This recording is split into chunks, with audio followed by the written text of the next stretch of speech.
Dito sa maliit na silid ko ginagawa ang mga iilang short video ko.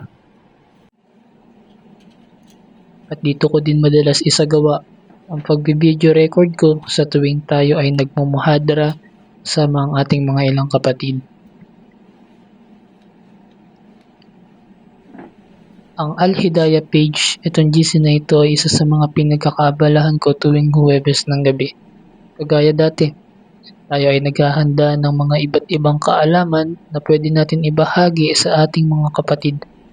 Dahil madami tayong kapatid dito na bagong yakap sa pananampalatayang Islam.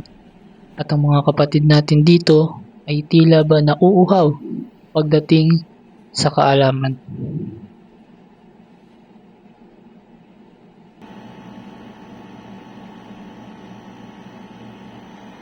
Ako pala ang pansamantalang ginawang chairman sa GC na ito. Isa tayo sa nakikiisa sa pagtutulungan ng ating mga kapatid. Sapagkat ang dating chairman dito ay pansamantala munang bumaba ng posisyon sa kadahilanan na meron siyang kailangang ayusin.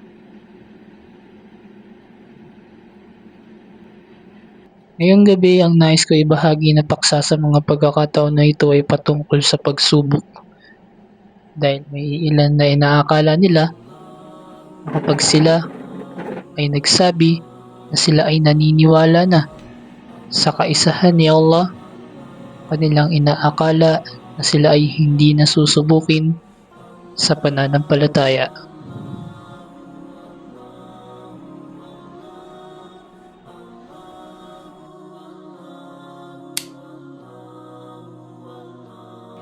Bilang isang mag-aaral sa relihiyong Islam, nais din natin matulungan ang ating mga ibang kapatid na dumaranas ng iba't ibang pagsubok, kagaya ko.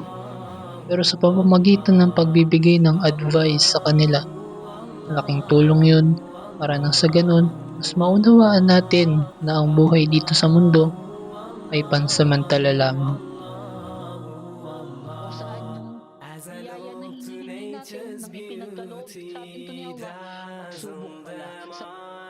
Ikaw ay mananatili ba sa pananampalatayang ito kapag nakuha mo na yung hinihingi mo? Ready na tayo ngayon. Ready na rin ang ating mic. Actually, di lang to mic eh. Ginagawang baril to. Pag binaril kita, akin ka. Hindi, mic talaga yan. So yun, inshallah, mag-uumpisa na tayo ng muhadara dito sa Al-Hidayah, and then ang topic na pag-uusapan natin ngayon ay mga pagsubok, no? Maaaring maging pagsubok ng tao dito sa dunya. Rahmatullahi wa barakatuh. Kanina naman, Sheikh? Inshallah po. Jazakallah khair po. Hindi porket pumasok tayo sa Islam, lahat ng pagsubok hindi nadadaan sa atin. Ha? Binabanggit natin kanina. Ang inyong yaman at ang inyong mga anak ay mga pagsubok lamang. Subalit kay Allah, nasa kanya ang dakilang gantimpala.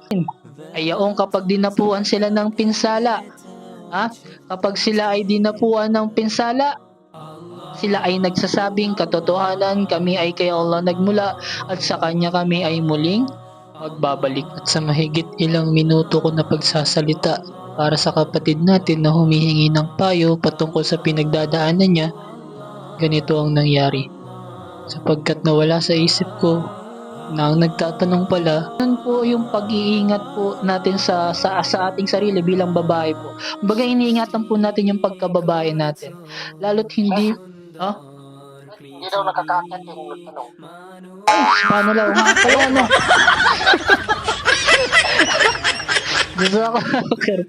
Kaya ang ginawa natin ay nag-iwan na lang tayo ng maikling mensahe sa kanya, sapagkat di pala siya makaakyat sa kadahilanan na mahina ang signal. Biyayaan at pagpalain nawa ni Allah ang mga kapatid na nagtutulungan, nagpapayuhan, sapagkat sinabi ni Allah sa Quran, magpayuhan kayo, sapagkat ang pagpapayuhan ay nakakabuti sa mananampalataya. Ako po ang inyong kapatid, Brother Muhammad Khair Puwa, bumabati sa inyo ng Assalamualaikum warahmatullahi wabarakatuh.